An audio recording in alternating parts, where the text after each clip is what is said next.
Welcome back to the podcast, Catch It, A New Perception. My name is Ketuk. Thinking about what we're doing in the episode this week and thinking about how I'm moving forward, I have thought about going back and reviewing some of the things that I've talked about in the past, see how different I am over the last couple of years. I know going into this particular episode and more recently, I've struggled a little bit, which I seem to be not an uncommon theme this time of year for me. I struggle emotionally. I struggle showing up a little bit. I don't think I struggle to show up in a good way because when I do, I really, for lack of a better term, put my best foot forward. I don't want to talk a lot about what my struggles are emotionally. Not that people can't relate to them. I don't want to feed it. I get to a point where I want to maybe volunteer less, show up less with certain people, just don't feel real good about myself, can't really put a finger on it, just something's a little off, things like that. Okay? So it's not uncommon this time of year. I think sometimes it strikes me more than other years, certain years do. And it seems to come into place in February and March, maybe even more so in March. And coming up on the equinox, I hope to be relieved of this, whatever it is. I try not to put a lot into it. I try not to feed it. I try to look at the other side of it, hence not wanting to talk about it. Hence, when you ask how I'm doing, wonderful. What a great day. Knowing that it is. Knowing that from a neurological standpoint, I cannot feel anxiety and feel gratitude at the same time because they run on the same neural pathways from what I've been told, which makes sense to me. So if you're one of those people that seem to have a little bit of anxiety in certain situations, realize how grateful you are. And if you can feel gratitude at that moment, you can't have anxiety at that moment. It's a really cool tool to utilize if you're able to. If you're able to find that place where you can utilize that to the best of your ability. And so moving forward, I want to be able to talk about a couple different things. And one of them in this particular episode that I've thought about lately is the best way to find a friend. I don't know if you've ever thought about friendships that were developed when you were young, how they came about, who your friends were, how you showed up, how they showed up. What does it mean to be a friend? What about today? Is it any different? Have you matured? I'm sure most of us have gotten older, even since the last episode. Have you matured in your life? And there's a difference between growing up and maturing. There's a difference between growing old and maturing. And I don't mind growing old. There's only one other alternative, and I look forward to that the day it comes. I just don't mind continuing to become an elder. I don't mind the maturity in my life. I don't want to live as an adolescent my whole life. There's a lot of, this is not a derogatory term, just a fact of life experience is valuable, so therefore there's a lot of ignorance in adolescence. Not saying that they're not intelligent, because many adolescents are extremely intelligent. The ignorance that I refer to is lack of life experience. So certain things in life give us a certain experience that nothing we read, nothing we talk about, nothing that we see can teach us the life experience that we'll have in the future. So life experience is very valuable to me. I've talked about that in different episodes of this podcast. If you feel like this is something that someone that you know would resonate with them, please share this podcast with them. Give this a thumbs up if you can appreciate it, and share something about it with me that you appreciate about this particular episode, or even past episodes. If you go back and listen to some past episodes, share in the comments what it is specifically that shines a light for you, or brightens that light for you, or allows you to see things different, or you hear them different even though you've heard the same thing before. Please comment anytime you can in a positive way. It would be much appreciated. Thinking about the best way to find a friend, for me, the best way for me to find a friend was to be a good friend. Not that I was necessarily out looking for friends. I'm sure at some point in my life I was, especially when I was very little. And I didn't know what it meant to be a friend. I think back to when I was early grade school and somebody'd say, well, who's your best friend? And it's who I hung out with that day, I guess. So now this guy's my best friend because somebody asked me and I don't know what that means. Today I know what that means to me. I know that I've had certain friends in my life that will be there, will back me up, will show me that they're capable of being a friend. If I reached out, they would show up in whatever fashion I asked them to, if I needed them to. And I have some very good friends in this lifetime.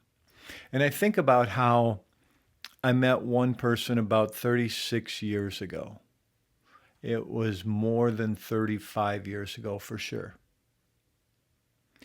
And we got along, so we seemed to be friends because we were friendly with each other. We had some things in common, so we seemed to be friends. What I realized looking back on it is I took risks in certain friendships, showed somebody who I was. I was vulnerable. I was honest. And what happened is a friendship developed out of that. I didn't intentionally go into it with that idea that I'm going to get a friend out of this.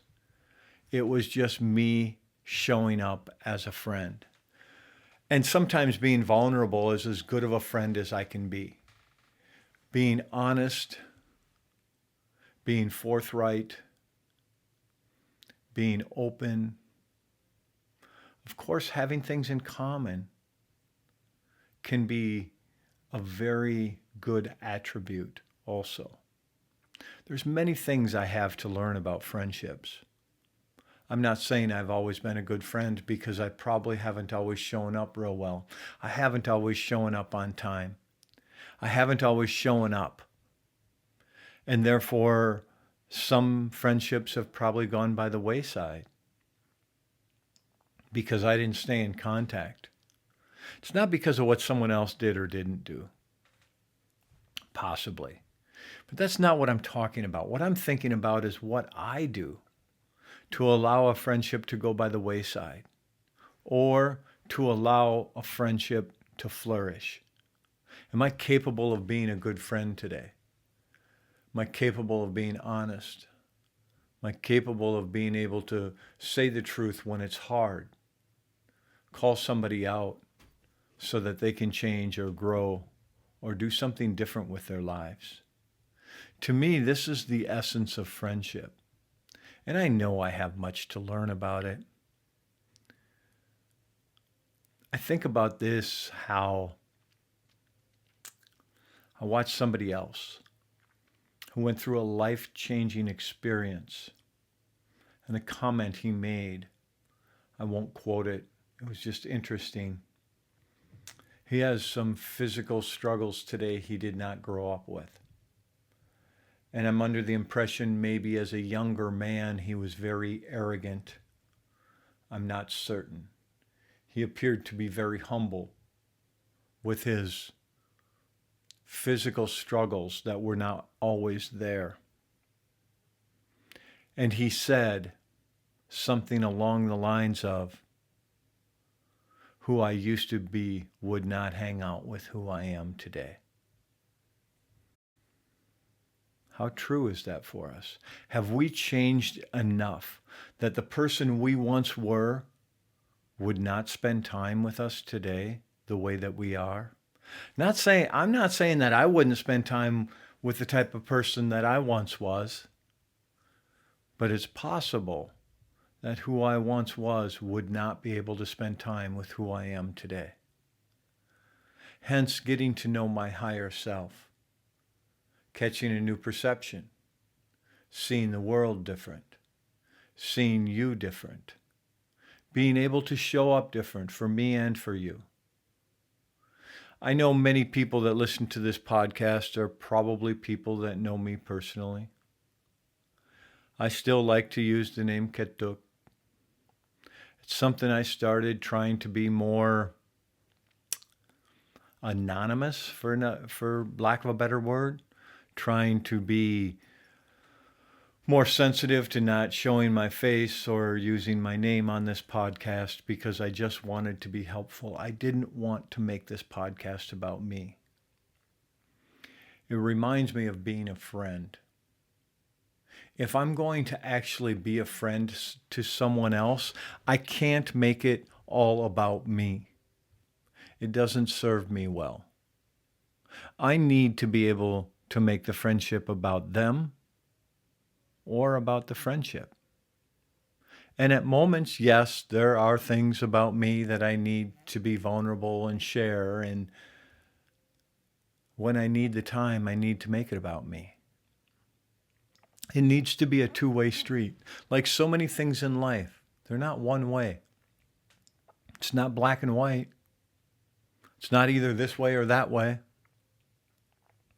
The friendships that I have developed in this lifetime, whether it has to do with my wife or some of my best friends or other people in my life,